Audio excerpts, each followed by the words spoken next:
그 성경과 교회사에 등장하는 그 하나님의 사람들 있잖아요. 뭐 어떤 면에서는 믿음의 영웅들이라고 할 수 있는, 우리가 참 본받을 만한 그런 믿음의 사람들에게서 우리가 발견할 수 있는 두드러진 공통점이 있습니다. 그것은 그들이 견고한 하늘의 논리를 붙들고 살았다는 것입니다. 좀 표현이 낯설지요? 견고한 하늘의 논리. 즉 그들의 어떤 믿음과 그들의 어떤 삶이 아주 견고한 하늘의 논리 위에 굳건하게 서 있었다는 사실을 우리는 그들의 삶을 통해서 확인할 수 있습니다. 여러분, 우리가 성경에서 믿음의 사람 하면 누가 떠오릅니까? 예, 아브라함이 떠오르죠. 그 성경은 구원받은 사람, 그러니까 하나님께 속한 사람을 이렇게까지 표현하는데, 하나님의 사람들은 아브라함의 믿음에 속한 자들이다, 이렇게 말합니다. 그러니까 아브라함과 같은 믿음을 가진 사람이라야 하나님의 사람이고 구원받는 자들이라는 것이죠. 만약 이 자리에 있는 우리들이 정말 구원받은 사람들이라면 우리는 하나같이 누구의 믿음을 가지고 있는 자들이겠습니까? 아브라함과 같은 믿음을 가지고 있는 자들이죠. 그런 아브라함의 믿음, 그것을 가장 잘 보여주는 사건이 뭐였습니까? 자신의 아들 이삭을 번제로 바치는 사건이었죠. 오늘 하나님께서 아브라함한테 이렇게 갑자기 명하십니다. 너의 아들 이삭을 번제로 불태워서 나에게 바치라. 그렇게 말하자 아브라함이 다음날 아침 일찍 일어나서 그 이삭을 데리고 3일 길을 걸어서 모리아 산에 가서 이삭을 번제 드리려고 합니다. 아브라함이 그 아들 이삭을 죽이려는 장면을 성경은 이렇게 묘사해 주고 있는데, 창세기 22장 10절 우리 한번 읽어볼까요? 창세기 22장 10절입니다. 손을 내밀어 칼을 잡고 그 아들을 잡으려 하니, 이 잡는다라는 표현이 잡는다 이렇게 되어 있는데 살해하려 하다 이런 뜻입니다. 살해하는 것이죠. 즉 아브라함이 진짜 이삭을 죽이려고 했던 것입니다. 여러분 한번 생각해 보십시오. 아들인데, 특히 거의 뭐 100살 가까이 돼서 낳은 아들이죠. 늦은 나이에 얻은 독자는 뭐와 같겠습니까? 손자 같은 손자 같은 그 자식이지요. 손자 같은 자식은 내 생명보다 더 소중합니다. 예.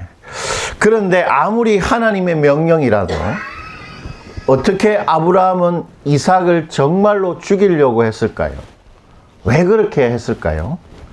그것은 아브라함에게 아주 분명한 견고한 하늘의 논리가 있었기 때문입니다. 제가 모두에서 말씀드린 그 견고한 하늘의 논리를 아브라함이 딱 가지고 있었는데, 그 논리가 바로 이렇습니다. 창세기 15장 4절부터 5절에 잘 나오는데 우리 이거 한번 읽어볼게요. 여호와의 말씀이 그에게 임하여 이르시되 그 사람이 내 상속자가 아니라 내 몸에서 날 자가 내 상속자가 되리라 하시고, 그를 이끌고 밖으로 나가 이르시되 하늘을 우러러 무뼈를 셀 수 있나 보라. 또 그에게 이르시되 내 자손이 이와 같으리라. 아브라함이 하나님께서 아브라함에게 약속을 하나 하시죠. 어떤 약속을 합니까? 너의 몸에서 날 자가 너의 상속자가 될 것이다. 그렇게 말씀하고 있습니다. 그러니까 그 약속은 이런 뜻이죠. 너의 아내가 너에게 자식을 낳을 것이고, 그 아이가 장성해서 결혼하고, 그래서 또 너의 손주를 낳을 것이고, 대대로 너의 자손들이 이 땅에 편만하게 될 것이다. 그렇게 하나님 약속하신 것입니다. 이 하나님의 약속에 의하면 아브라함의 아들 이삭은 결혼하기 전에 죽을까요? 죽지 않을까요? 예, 절대 죽을 수 없죠. 이삭은 반드시 장성해서 결혼을 하고 아브라함의 손주를 낳게 될 것이기 때문입니다. 하나님의 약속에 의하면. 아브라함은 그 약속을 정말로 믿었던 것입니다. 그래서 자신이 오늘 이 이삭을 불태워 죽일지라도 하나님이 그를 다시 살려낼 것이라고 엄청난 생각을 한 것이지요. 왜냐하면 아직 이삭은 결혼하지 않았기 때문입니다. 하나님의 약속대로 하자면, 하나님의 말대로 하자면 아직 어린 이삭은 이 번제로는 절대로 죽을 수 없는 사람인 것입니다. 이삭은 반드시 살아서 결혼하게 될 것입니다. 그것이 바로 아브라함의 믿음입니다. 성경이 말하는 아브라함의 믿음이 바로 그러한 것이지요. 히브리서는 그러한 아브라함의 믿음을 이렇게 설명하고 있는데, 히브리서 11장 18절부터 19절까지 참 중요한 구절인데 우리 한번 읽어봅시다. 그에게 이미 말씀하시기를 내 자손이라 칭할 자는 이삭으로 말미암으리라 하셨으니 그가 하나님이 능히 죽은 자 가운데서 다시 살리실 줄로 생각한지라. 비유컨대 그는 죽은 자 가운데서 도로 받은 것이니라. 아브라함이 3일 동안 모리아 산으로 갈 때 뭐 했습니까? 뭐 했다고 말하죠? 그가 하나님이 능히 이삭을 죽은 자 가운데서 다시 살리실 줄로 뭐 했습니까? 생각했습니다. 생각. 믿었다 이런 표현을 쓰지 않고 생각했다고 말합니다. 즉 아브라함의 믿음은 생각하는 것이었습니다. 생각한다는 말은 논리적으로 판단한다는 거예요.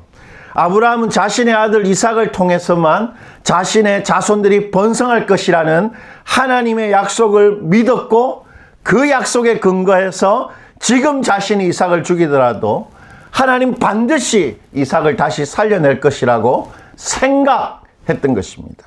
하나의 논리를 가질 수 있었던 것이죠. 그래서 아브라함은 그 하나님의 논리 위에 자신의 생명보다 귀한 아들을 올려놓을 수가 있었던 것입니다. 여러분, 그렇다면 구원받는 믿음은 뭘까요? 구원받는 믿음이라는 것은 하나님의 약속 위에 또는 하나님의 말씀 위에 나를 올려놓는 것입니다. 내 인생을 올려놓는 것이에요. 그럴 때 우리는 믿음의 사람이 될 수 있습니다. 하나님의 논리 위에 자신을 내어 맡기고 사는 것, 그것이 바로 믿음의 사람들이죠. 오늘 다니엘도 그 하늘의 논리를 사용해서 기도를 하고 있는데요. 다니엘은 이제 본격적으로 예루살렘의 독립, 예루살렘의 회복을 위해서 간구합니다. 그것이 오늘 우리가 교독한 15절부터 19절까지의 내용인데, 하나님께서 이 간구에 대한 내용을 듣자마자 하나님의 반응이 이렇습니다. 23절인데요. 다니엘서 9장 23절, 우리 이거 크게 한번 읽어봅시다. 곧 내가 기도를 시작할 즈음에 명령이 내렸으므로 이제 내게 알리러 왔느니라. 너는 크게 은총을 입은 자라. 그런즉 너는 이 일을 생각하고 그 환상을 깨달을지니라. 하나님은 다니엘의 기도를 듣자마자 그 기도 응답의 명령을 내리지요. 다니엘의 기도는 하나님의 입장에서는 빨리 응답하고 싶은 그런 기도였다는 것입니다. 그래서 하나님께서 천사 가브리엘을 빨리 보내십니다. 그게 바로 21절인데, 여러분 21절 한번 보십시오. 곧 내가 기도할 때에 이전에 환상 중에 본 그 사람 가브리엘이 어떻게 합니까? 빨리 날아서 저녁 제사를 드릴 쯤에 내게 이르더니. 하나님이 다니엘의 기도를 듣자마자 그 기도를 빨리 응답하기 위해서 천사 가브리엘을 어떻게 했습니까? 빨리 가라 재촉하신 것입니다. 다시 말해 하나님께서 뭐 하신 거지요? 서두르셨습니다. 여러분, 온 우주를 다스리시는, 모든 것들을 다 가지신 하나님께서 급하게 서두르는 일이 생긴 것입니다. 그것이 바로 다니엘의 기도를 듣고 그렇게 하셨다는 것이죠. 여러분 한번 생각해 보십시오. 우리가 기도했는데 하나님이 우리의 기도를 듣고 급한 일처럼 서두르신다. 바로 다니엘의 기도가 그러한 기도였다는 것입니다. 여러분, 다니엘이 그렇게 하나님의 마음을 움직이는, 하나님을 서두르게 할 수 있는 기도를 드릴 수 있었던 것은 그가 견고한 논리를 가지고 하나님을 꼼짝없이 설득시켰기 때문입니다. 다니엘이 어떤 논리를 가지고 견고한 하나님의 논리를 가지고 하나님을 설득했던 것이지요. 즉 다니엘은 위대한 하늘의 논리를 가지고 지금 하나님을 움직이고 있는 것입니다. 여러분 오늘 우리는 두 가지로 그 논리를 살펴볼 텐데요. 첫 번째, 다니엘은 이스라엘의 회복이라는 이 문제를 위해서 다른 것이 아니라 하나님의 이름에 호소합니다. 여러분 우리가 기도할 때 하나님의 이름을 사용하는 것, 그것이 바로 기도를 통해 하나님을 움직이게 하는 비결입니다. 뭐라고요? 우리가 기도할 때 뭘 사용해야 된다고요? 하나님의 이름을 사용하는 것입니다. 먼저 15절인데 우리 15절에 있는 말씀을 한번 읽어볼게요. 15절입니다. 강한 손으로 시작. 강한 손으로 주의 백성을 애굽 땅에서 인도하여 내시고 오늘과 같이 명성을 얻으신 우리 주 하나님이 우리는 범죄하였고 악을 행하였나이다. 하나님께서 이스라엘 백성을 출애굽시키고 뭘 얻었습니까? 15절에 보니까 뭘 얻었죠? 오늘과 같이 명성, 이름을 얻었어요. 그런데 그 강국에서 이스라엘을 출애굽시키면서 하나님의 이름을 얻었어요. 그런데 출애굽시키고 나서 이스라엘 백성이 범죄했죠. 그러면 하나님의 명성이 어떻게 됐습니까? 땅에 떨어진 것입니다. 즉 이스라엘의 백성의 죄와 수치가 곧 하나님의 이름에 수치하고 똑같다라는 것이죠. 그리고 18절인데요. 18절도 한번 읽어보겠습니다. 나의 하나님이여 귀를 기울여 들으시며 눈을 떠서 우리의 황폐한 상황과 주의 이름으로 일컫는 성을 보옵소서. 우리가 주 앞에 간구하옵는 것은 우리의 공의를 의지하여 하는 것이 아니요 주의 큰 긍휼을 의지하여 함이니이다. 여러분 다니엘은 이스라엘의 성 예루살렘이 황폐하게 된 것이 주의 집이 파괴된 것이다. 그렇게 말하고 있습니다. 예루살렘 성이 파괴된 것은 하나님의 집이 파괴된 것이라고 말하는 것입니다. 왜 그렇게 말할 수 있을까요? 왜냐하면 예루살렘이 뭐의 이름으로 일컫는 성이기 때문입니까? 주님의 이름으로 일컬음 받는 성이기 때문이죠. 이 역시 이스라엘의 실패가 하나님의 실패임을 잘 보여줍니다. 이스라엘의 예루살렘 성이 망한다는 것은 하나님의 집이 망하는 것이에요. 그리고 마지막 19절인데 우리 마지막 19절도 한번 읽어봅시다. 주여 들으소서, 주여 용서하소서, 주여 귀를 기울이시고 행하소서, 지체하지 마옵소서. 나의 하나님이여 주 자신을 위하여 하시옵소서. 이는 주의 성과 주의 백성이 주의 이름으로 이끌은 바 됨이니이다. 다니엘은 하나님 보고 지체하지 말라 그래요. 이게 무슨 말입니까? 하나님 서두르셔야 합니다. 이렇게 말하죠. 그러니까 무슨 일이 생긴 거예요? 하나님한테 서둘러야 되니까 하나님한테 급한 일이 생긴 겁니다. 하나님한테 심각한 문제가 생긴 거예요.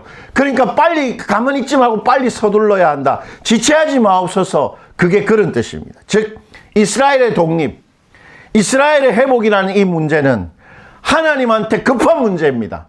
하나님한테 심각한 문제라고 말합니다. 어떻게 그렇게 말할 수 있습니까? 이스라엘이 누구의 이름으로 일컬음 바 되었기 때문이지요? 예, 주의 이름으로 일컬음 바 된 백성이기 때문입니다. 때문에 이스라엘에게 일어난 문제가 바로 하나님께 일어난 시급한 문제다. 다니엘은 그 논리를 사용하고 있는 것이죠.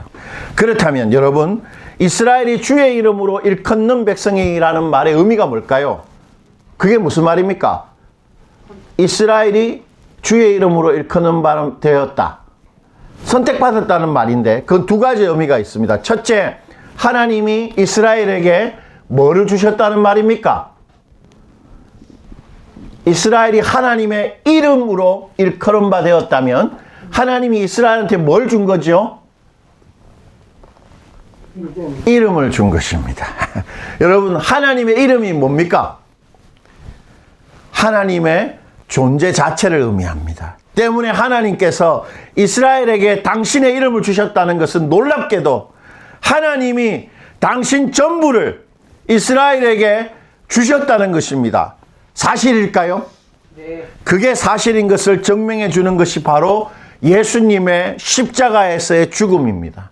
예수님이 우리 대신 죽었다는 것은 예수님이 우리에게 당신의 목숨을 주신 것이죠. 그건 우리에게 뭘 주신 것입니까? 우리에게 전부를 주신 것입니다. 때문에 이스라엘의 실패와 이스라엘의 수치는 언제나 뭐에 영향을 미치는 것입니까? 하나님의 이름, 바로 하나님의 존재 전부에게 문제를 일으키는 것이죠. 하나님께 실제적인 문제가 생기는 것입니다. 우리한테 문제가 생긴다면, 우리 인생에 문제가 생긴다면 하나님한테 실제적으로 문제가 생긴다는 것입니다. 그 논리를 다니엘은 사용하고 있는 것이지요. 두 번째, 이스라엘이 하나님의 이름을 가졌다는 것은 이스라엘이 하나님의 소중한 소유가 되었다는 것입니다. 여러분, 우리는 우리의 중요한 소유에 뭘 붙입니까? 이름표. 이름표를 붙입니다. 그것이 바로 뭐라는 거지요? 내 것이라는 거죠. 하나님도 이스라엘에게 당신의 이름표를 붙이셨습니다. 바로 이스라엘이 하나님의 소중한 소유라는 것입니다. 이스라엘 백성에게 여호와라는 이름표를 딱 붙였다는 것입니다. 우리 인생에, 우리들의 존재에 너는 나의 아들, 딸이다 라는 새로운 이름, 그 이름표를 하나님이 붙이셨다는 것입니다. 때문에 이스라엘에게 문제가 생겼다는 것은 하나님의 소중한 것에 문제가 생긴 것입니다. 이처럼 나의 문제를 위해 하나님의 이름에 호소한다는 것은 나의 삶의 성공과 실패에 하나님의 명예가 달렸고 나의 문제가 곧 하나님의 문제라는 하나님의 논리를 사용하는 것입니다. 기도할 때 우리가 이 논리를 사용해서 기도해야 합니다. 하나님, 제가 인생에 실패하면 주님이 실패하는 거 아닙니까? 하나님, 저의 문제는 곧 하나님의 문제 아닙니까? 하나님, 지체하지 마시옵소서. 주님한테 급한 일이 생겼습니다. 해결해 주십시오. 그렇게 기도하는 것입니다. 하나님이 나에게 예수의 목숨을 주셨습니다. 당신 전부를 주신 거죠. 하나님이 나에게 이름표를 붙여주셨습니다. 나의 모든 것이 이제 하나님의 소유입니다. 내 인생에 내가 장사하는 것, 나에게 돈 문제가 생긴 것, 자녀들에게 문제가 생긴 것, 정말로 하나님께 문제가 생긴 것입니다. 그 논리를 가지고 기도하는 것이죠. 그 기도를 하나님이 기뻐하시고 지체하지 않으시고 서둘러서 그 기도를 응답하시는 것입니다. 우리 모두 그런 논리를 사용해서 기도하십시다. 오늘 다니엘이 사용하는 하늘의 논리 두 번째는, 다니엘은 기도할 때 하나님의 성품에 호소하고 있습니다. 16절과 18절에 그것이 잘 나타나는데, 16절에서 다니엘은 이스라엘의 회복이라는 이 주제를 위해서 하나님의 공의로운 성품에 호소하고 있는데요. 16절입니다. 우리 16절도 한번 크게 읽어볼게요. 오늘 본문 16절. 주여 구하옵나니 주는 주의 공의를 따라 주의 분노를 주의 성 예루살렘 주의 거룩한 산에서 떠나게 하옵소서.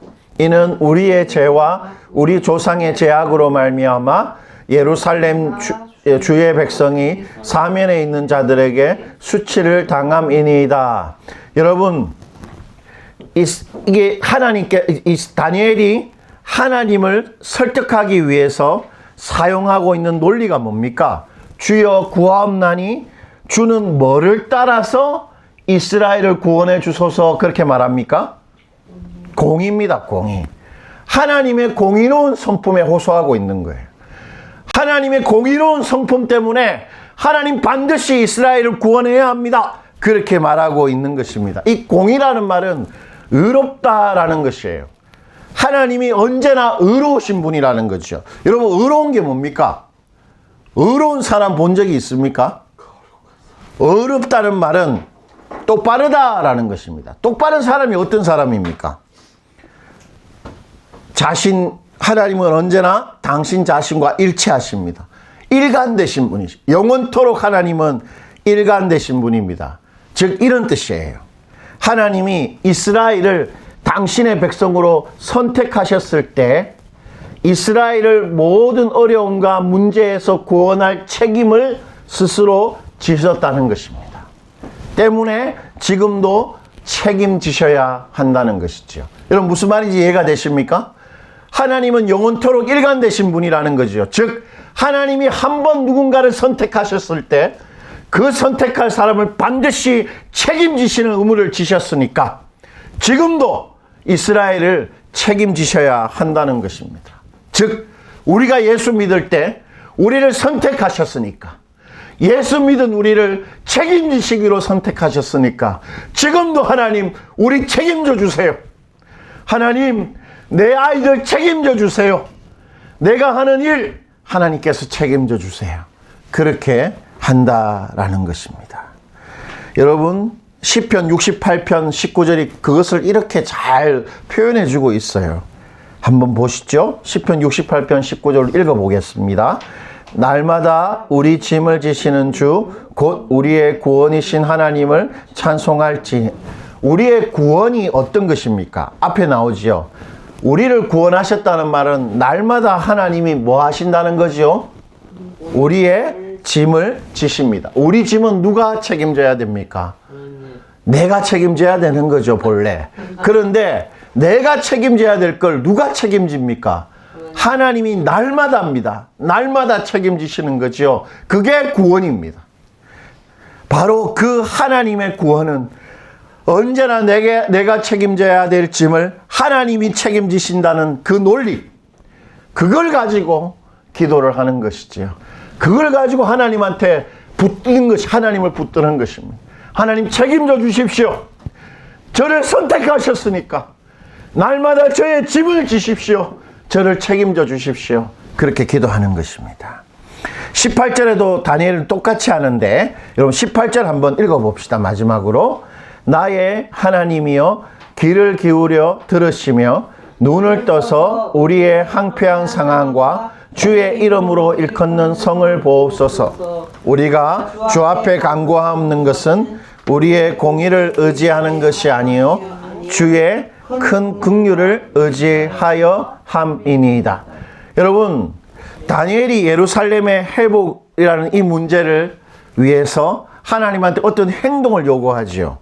18절에 보니까 어떤 행동을 요구합니까? 하나님 보고 뭐라고 말하죠? 하나님 길을 어떻게 해요? 하나님의 길을 어떻게 하라고 말합니까? 기울여 들으셔야 되고 또 눈을 어떻게 해요? 눈을 어떻게 하라고 말합니까? 하나님께.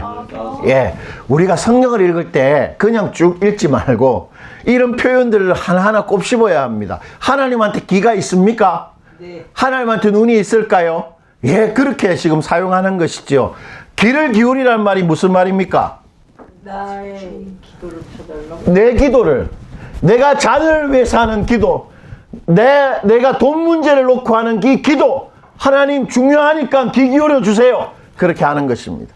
그리고 눈을 크게 뜨라는 말이 무슨 말이에요? 나를 봐. 주목하라는 겁니다. 다른 데 보지 마세요, 하나님.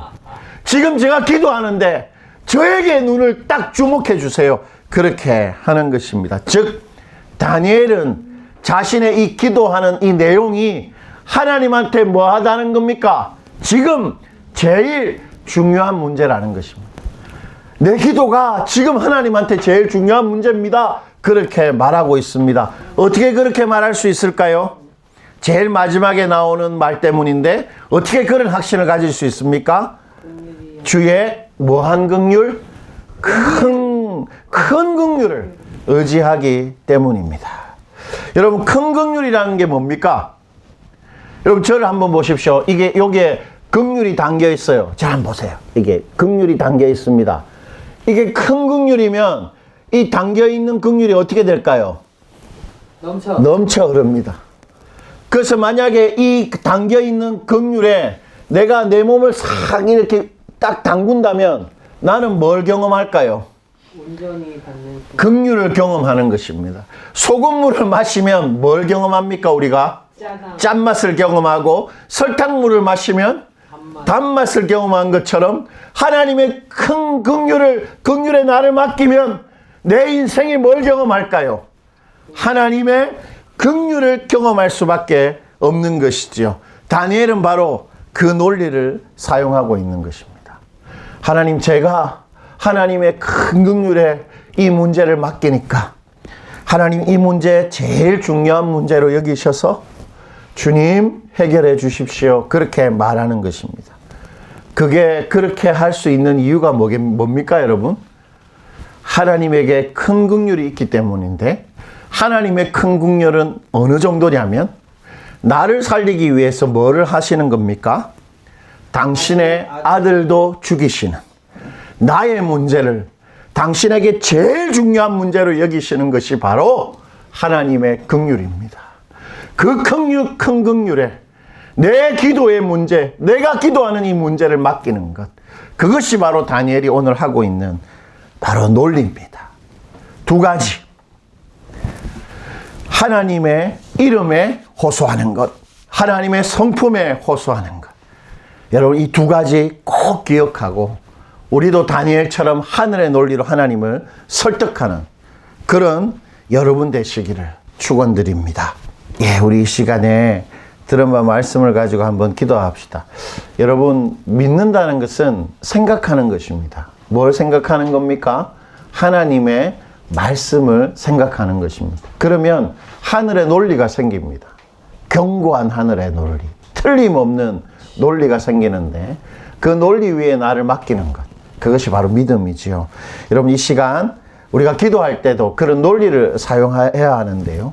하나님의 이름이란 논리를 사용하는 것입니다. 나의 성공과 나의 실패에 하나님의 명예가 달렸다는 걸 정말 믿는 것입니다. 그래서 내 문제가 곧 하나님의 문제라는 논리를 사용하는 것이지요. 그리고 하나님의 성품에 호소하는 기도를 하는 것입니다. 하나님이 나를 선택하셨다면 지금 책임지셔야 합니다. 그리고 하나님의 큰 긍휼에 나를 맡겨오니 하나님 이 문제에 눈을 뜨시고 이 문제에 귀를 기울여 주세요. 그렇게 우리가 그런 하늘의 논리를 가지고 기도하는 것이지요. 이 시간 우리가 간구할 것, 그런 논리를 가지고 이 시간 하나님께 간구하는 그런 기도의 시간을 가지도록 하시겠습니다. 다 같이 기도하시겠습니다.